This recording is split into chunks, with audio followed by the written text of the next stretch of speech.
Arkadaşlar, değerli dostlar, Zerdeş TV'nin yorum analiz programında bugün tekrar bir aradayız.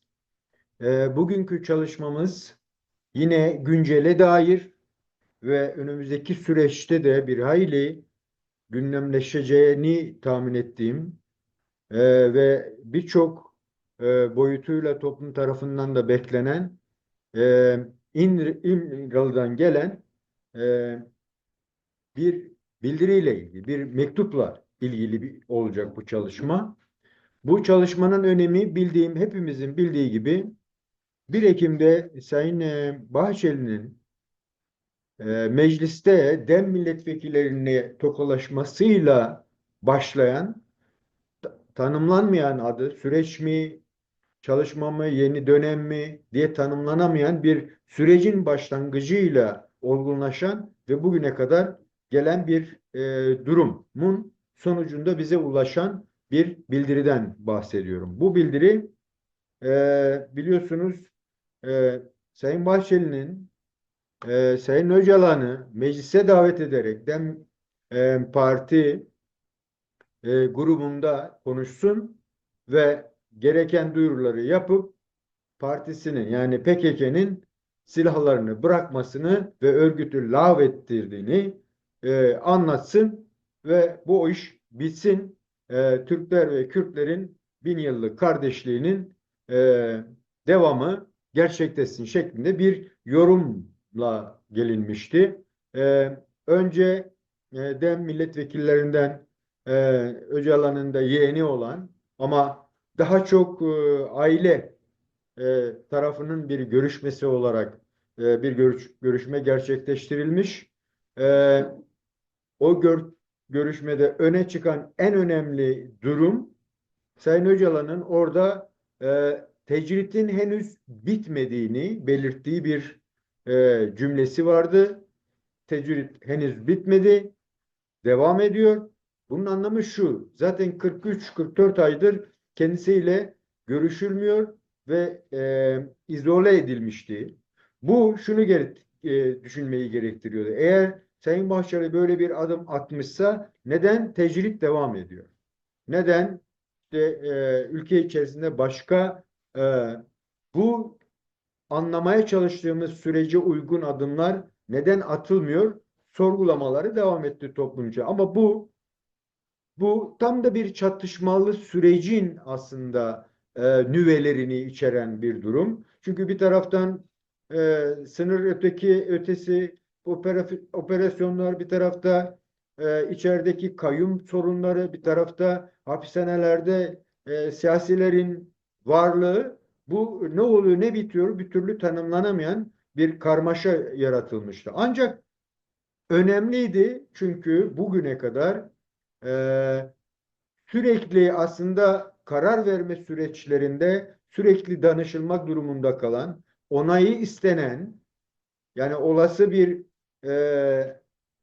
durumun hayata geçirilmesine kesinlikle ket vuran bir grubun liderinin bu önergede bulunması toplumun farklı düşüncelere yol gitmesini sağladı ve bugün anlatmaya çalıştığım İmralı'da heyete, DEM Parti heyetine verilmiş olan bildirinin içeriğine dair olacak bu çalışma. Bu bildiriden hareketle önümüzdeki süreçte de ben Zerdeş TV olarak yeni bir dosya açarak bunun ileriki süreçlerde de adına da Barış'ı örme adında bir dosyamız olacak bu dosya. Bu dosyayla e, belki bu öneri baz alınmayacak ama bunun da kendisini sürekli dönüştürebilecek bir metin olma özelliğinden dolayı en azından bana göre bu geliştirilip güncellenip yeniden tartışabilecek ve gerçekten de barışın örülme süreci ve barışa ulaşmanın yollarını, yordamını arayabileceğimiz bir dosya niteliğine büründürmeye çalışacağım. Ve bu dosyada haftada bir ya kendim yahut da çağırdığım konuklarla bunun geniş tartışmalarının yapılabileceği bir zemin oluşturmaya çalışacağım.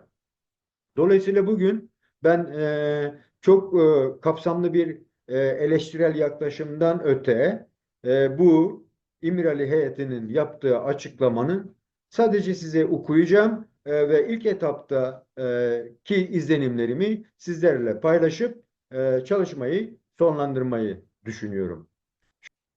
DEM Parti'nin e, genel merkezinin e, açıklamış olduğu bu metnin Pervin Buldan ve Sırrı Süreyya Önder'in İmralı ziyaretinden sonra 3,5 ile 5 saat arasında olduğu söylenen bir toplantıdan sonra Sayın Öcalan'la kararlaştırdıkları metin olarak düşünülüyor. Bunu sizinle paylaşmak istiyorum önce.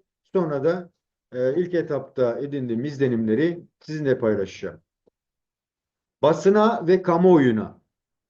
İmralı'da Sayın Abdullah Öcalan ile 28 Aralık 2024 tarihinde kapsamlı bir görüşme gerçekleştirdik. Kendisinin sağlığı iyi, morali oldukça yüksekti. Kürt sorununa kalıcı çözüm bulmaya yönelik yaptığı değerlendirmeler hayati önemdeydi. Orta Doğu ve Türkiye'de yaşanan son gelişmelerin değerlendirildiği görüşmesinde Sayın Öcalan dayatılan karanlık gelecek senaryolarına karşı pozitif çözüm önerilerini sunmuştur. Düşünceleri ve yaklaşımının genel çerçevesi aşağıdaki gibidir.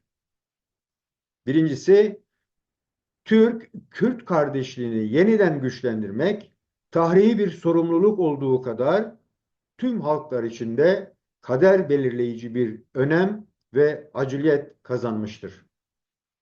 İki, sürecin başarısı için Türkiye'deki tüm siyasi çevrelerin dar ve dönemsel hesaplara takılmadan inisiyatif alması, yapıcı davranması ve pozitif katkı sunması elzemdir. Bu katkıların en önemli zeminlerinden biri de şüphesiz Türkiye Büyük Millet Meclisi olacaktır.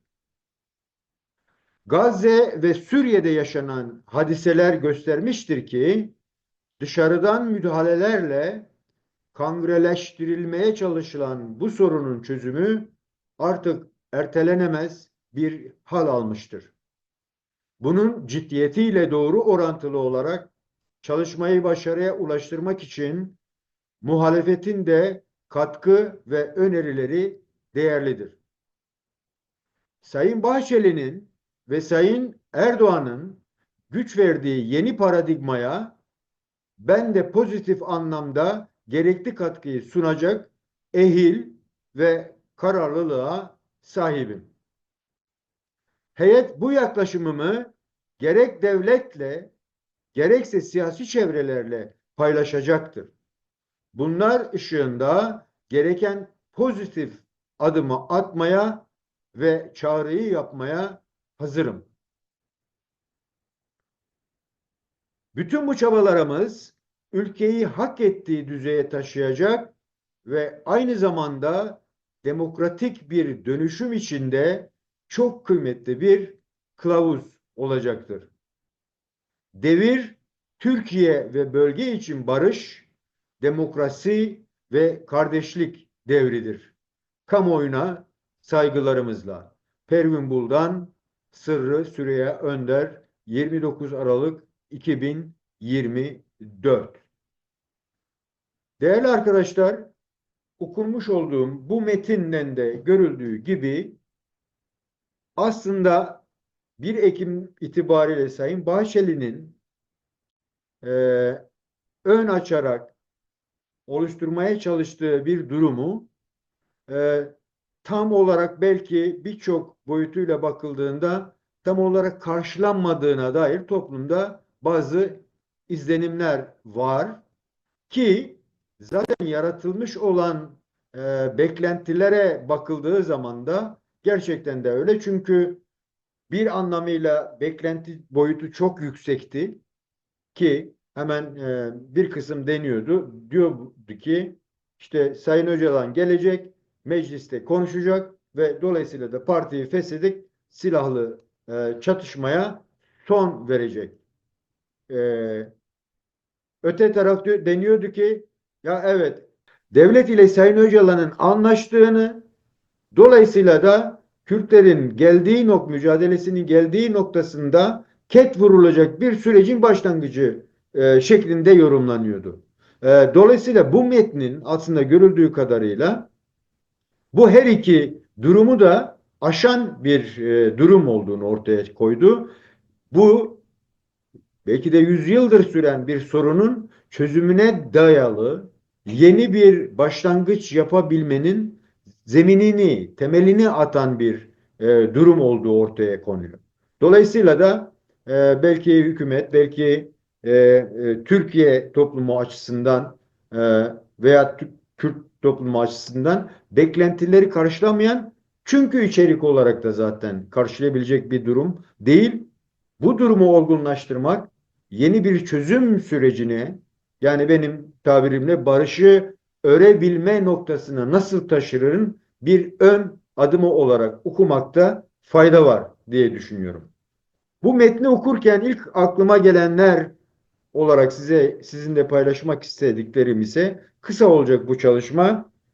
Özellikle temsilci olarak gönderilmek istenen insanların DEM Parti e, üyesi olan Sayın Pervin Buldan ve hem DEM Partili hem de Büyük Millet Meclisi Başkan Yardımcılığı da yapan Sayın Sırrı Süreyya Önder olması bu olayı farklı da düşünmemizi gerektiriyor. En azından benim açımdan bakıldığında bu iki vekil bundan önceki çözüm sürecinde de görev alan ve defalarca İmralı'ya gidip Sayın Öcalan'la görüşen e, heyetin de üyeleriydi. İleriki süreçte bu heyetin içerdiği, aynı zamanda da neden o sürecin bittiğine dair bir çalışmayı da yapacağız. Ancak ben yine de şöyle düşünüyorum. Bunların seçilmiş olması kalınan yerden devam edebiliriz mesajı da içeriyor. Çünkü birçok çalışma yapılmıştı, toplum bilgilendirilmişti. Çok yetersiz de olsa o dönemin eleştirilerine bakıldığı zaman. Ama o yeniden onların tekrarlanmasından çok bilinen bir olguyla yeniden hareket edip mevcudu kullanarak yeni bir duruma geçmenin yolu olarak bu iki insanın tercih edildiğini varsayıyorum. İkinci olarak e, dikkatimi çeken sorunun sadece Türkiye ile sınırlı olmadığını, bölge ve dolayısıyla da uluslararası bir boyut kazandığını anlatmaya çalışıyor. Özellikle de Gazze ve Suriye'deki olayların son bir sene içerisinde olayları düşündüğümüzdeki bir baş döndürücü bir dönüşüm yaşayan bir süreç ve e, bir taraftan eğer Gazze'yi düşünecek olursak 7 Ekim sürecine kadar aslında İsrail'de Filistinlerin ve İsrail'in e, ortaklaşıp yani ikili bir yapı kurmak, yani iki devletli bir çözüm çalışması yapılıyordu, kararı verilmişti ancak onaylanmamıştı. Ama bu denge bozuldu tamamen dışarıdan etkileşimlerle. İkincisi olarak yine bu Gazze'den başlayan bu hareketin Suriye sıçramasıyla Suriye'deki rejimin düşmüş olması bize bunu getiriyor. Yani bizim çözmeye çalıştığımız Kürt sorununun da bu ve buna benzer dışsal etkilerle nereye gidebileceğini anlamamız gerektiğini ben anlıyorum. Değerli arkadaşlar, yine metinde çok öne çıkan ve aslında üzerinde çokça durulması gerektiğini düşündüğüm bir bölüm daha var. O da özellikle de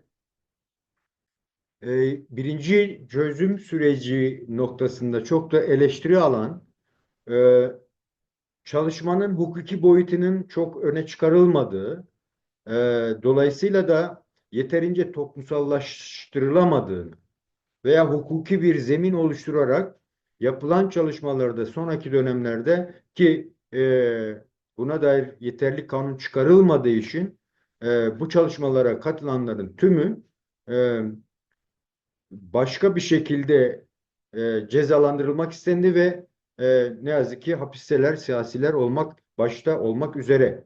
Dolayısıyla çok önemsediğim bir boyut daha var. O da sürecin başarısı için Türkiye'deki tüm siyasi çevrelerin dar ve dönemsel hesaplara takılmadan inisiyatif alması, yapıcı davranması ve pozitif katkı sunması elzemdir. Ve bundan sonraki çok daha önemli, bu katkıların en önemli zeminlerinden biri de şüphesiz Türkiye Büyük Millet Meclisi olacaktır. Bu şu anlama geliyor. Meclis temsiliyetin merkezi ve devletin işlenmesi için kararların alındığı, hukuki zeminlerin yapıldığı bir ortam olmasının itibariyle bu çok elzemdir gerçekten de. Bunlar şu demek, toplumsallaşan her bir düşüncenin yaşam alanı bulma, yaşam zemini yaratmanın da olağanın önünün açılması anlamına geliyor. Bu aynı zamanda ee, aslında Kürt sorununun çözülmesinde 90'lı yıllardan süre gelen o çatışmalı çözümün karşılıklı bir türlü e, gelip uzlaşamamanın, o yolları aramamanın da bir muhatabının ortaya çıkarılması süreci olarak da algılamamız gerekir diye düşünüyorum. Dolayısıyla bunun da çok öncelenip üzerinde sıkça tartışılması gereken bir durum olduğunu düşünüyorum. Yine önemsediğim bir nokta daha, Sayın Bahçeli'nin ve Sayın Erdoğan'ın güç verdiği yeni paradigmaya ben de pozitif anlamda gerekli katkıyı sunacak ehil ve kararlılığa sahibim diyor Sayın Öcalan. Burada dikkat çeken bir şey var. O da nedir bu paradigma? Paradigmanın içi tabii ki doldurulmamış. Eğer bu bir barış sürecinin başlangıcı ise bunun içinin doldurulması ne olduğunu toplumsallaştırarak bilgi aktarılması ve ona göre yol yordam belirlenmesi gerekiyor. Böyle kısa bir baktığımda nedir paradigma? Bu paradigma Yunanca'dan gelen bir tanımlama ve bu kelimeyi e, bilimsel devrimlerin yapısını irdeleyen Thomas Samuel Kuhn'dan e, daha çok öne çıkardığı ve tartıştığı bir kavram. Ana anlam olarak bilim çerçevesine belli bir süre için bir model sağlayan, evrensel olarak kabul edilen bilimsel başarılar olarak tanımlıyor. Bu anlamıyla paradigmaya baktığımızda, paradigmanın içerdiği şeyler nedir diye baktığımızda, izlenen ve kontrol edilen olandır. Soruların tarzı hangi konuyla ilgili olduğuyla iç içedir ve sağlamasının nasıl test edilebilirliğiyle ilgilidir. Sonuçların karşılaştırmalı olarak nasıl yorumlanacağıyla ilgili bir süreçtir. Yani böyle bakıldığı zaman genel kabul gören tasarımsal olarak varsaydığımızdır. Bu da şunu getiriyor ki paradigma olabilmesi için bir şeyin yeni ve benzersiz olması, yeniliğinin gelecekteki çalışmalara kaynaklık edecek türde bir yapısı olması. Böyle bakıldığı zaman bunun aynı zamanda değişip dönüşebilen kuramların da içerisine yerleştirileceği, yani kısacası süreci olgunlaştıracak bir zemin olarak düşünülmüş. Dolayısıyla kim düşünmüş? Sayın Bahçeli mi düşündü? Sayın Erdoğan mı düşündü? Üçüncü bir e, güç mü diyelim, bir durum mu bunu ortaya attı? Bir paradigmanın var, bir belirlenmiş bir kurallar bütünü var. E, Sonuçlanmak istenen hedefler var.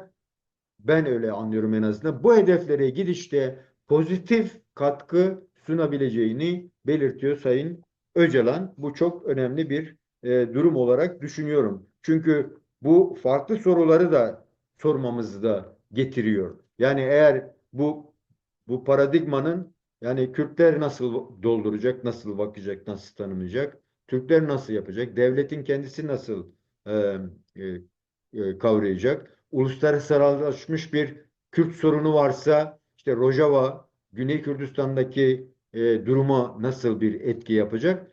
Dolayısıyla bunu ben bir dosya şeklinde düşünüyorum ve her hafta bunun içini doldurabilecek değerli konuklarımızla sadece belki bu metini baz alarak, ancak bunun da hem gerisine hem ilerisine hem e, farklı alanlara, günceline bakarak nereye gittiğimize dair o barışı örme dosyası üzerinde sizlerle paylaşmaya çalışacağım.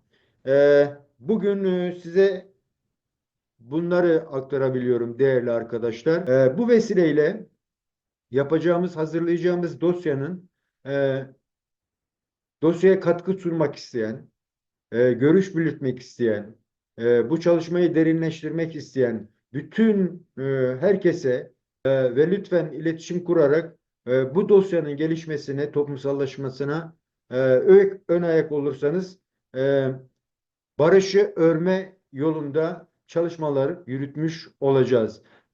Bu vesileyle tekrar 2025 yılının başta belki toplumlarımız olmak üzere bütün bölgeye ve dünyaya yeni bir rüzgarın estiği ve o rüzgarın melteminden yeniden bir barış ikliminin yaratılıp dünyaya yayıldığı bir ortam olması dileğiyle hepinizin yeni yılını kutluyorum. Hoşça kalın diyorum.